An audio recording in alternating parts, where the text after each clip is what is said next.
Bonjour, donc je suis David Giblas, directeur digital data et innovation chez Malakoff Médéric et donc en charge de notre transformation avec un gros focus sur l'intelligence artificielle.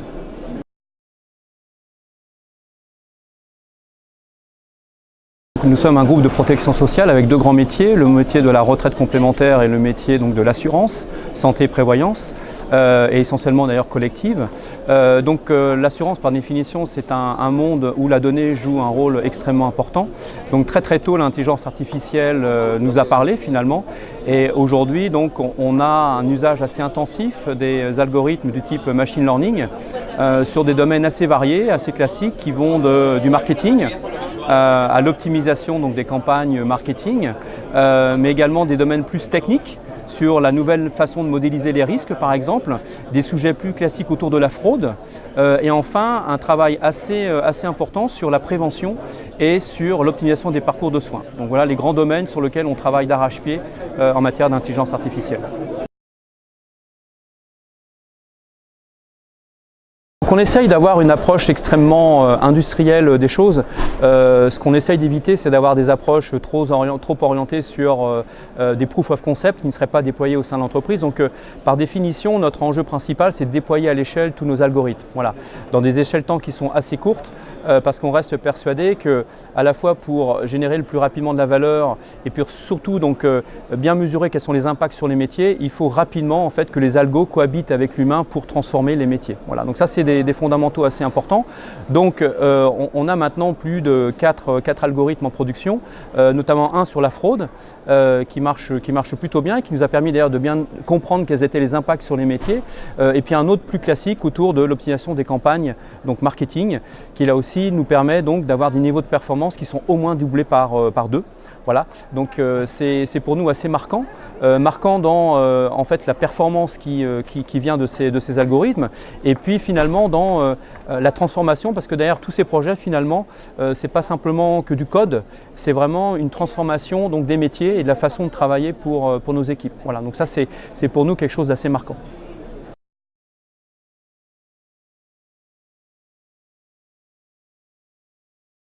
Oui, donc cette étude est une étude qu'on a sortie en début d'année avec le BCG, puisqu'on avait décidé de s'associer pour travailler sur cette étude.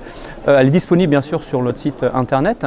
Donc c'est un des chiffres marquants que vous citez. Et quand on regarde de près en fait sur la population des employés, certes à peine 40% une vision positive des choses, mais il y a plus de 30% des personnes qui disent ne pas bien comprendre ce qu'est l'intelligence artificielle. Voilà. Donc 30% c'est un tiers de la population qui aujourd'hui ne comprend pas trop ce que c'est que l'intelligence artificielle, et donc ça veut dire plusieurs choses. Ça veut dire que déjà il y a un effort pédagogique à faire de manière simple pour expliquer ce qu'est l'intelligence artificielle, ce qu'elle n'est pas, ce qu'elle ne sera pas, qu'elle ne sera jamais, pour justement permettre aux personnes de mieux s'approprier ces technologies, de se projeter dans l'utilisation de cette technologie. Ce qui est important d'un point de vue dirigeant, donc certes 70% comprennent et ont une vision positive de l'intelligence artificielle, mais un chiffre assez marquant, c'est que seuls 20% de ces dirigeants ont mis en place dans leur stratégie des plans d'action intelligence artificielle. Voilà, donc il y en a 70 qui sont convaincus, mais il n'y en a que 20% qui agissent. Et donc l'autre message important, c'est qu'il faut agir, il faut aller plus vite dans l'implémentation de ces technologies. Donc on est partie prenante depuis un petit moment maintenant sur ces sujets-là. On est partenaire de Francis AI, on investit dans pas mal de startups, on a un fonds d'investissement dédié à ces startups, de la deep tech. Donc on est convaincu que pour nous c'est aussi un potentiel de croissance important, puisque ça nous permet d'accéder à des technologies qui mettraient du temps aussi à être développées en interne.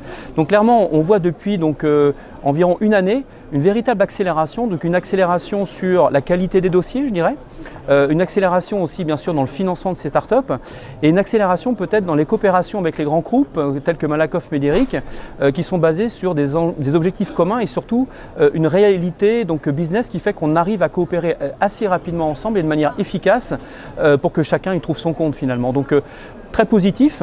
Maintenant on peut toujours mieux faire certainement, mais je trouve qu'on est sur une progression extrêmement marquante.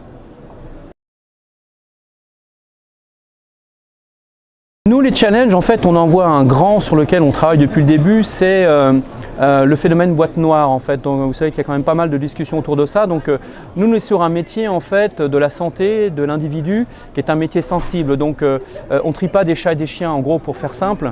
Donc ce qui est important pour nous, c'est d'avoir des résultats qu'on puisse expliquer. Voilà.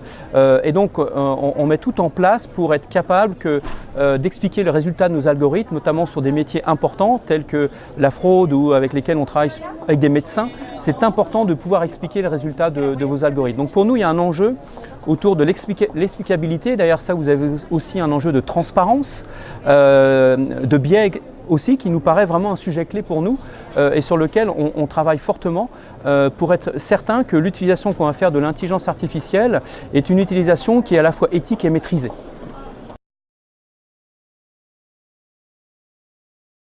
Moi, ce qui me bluffe en ce moment, c'est tout ce qui tourne autour de la reconnaissance visuelle et notamment appliquée dans le monde de la médecine, c'est tout ce qui est imagerie médicale.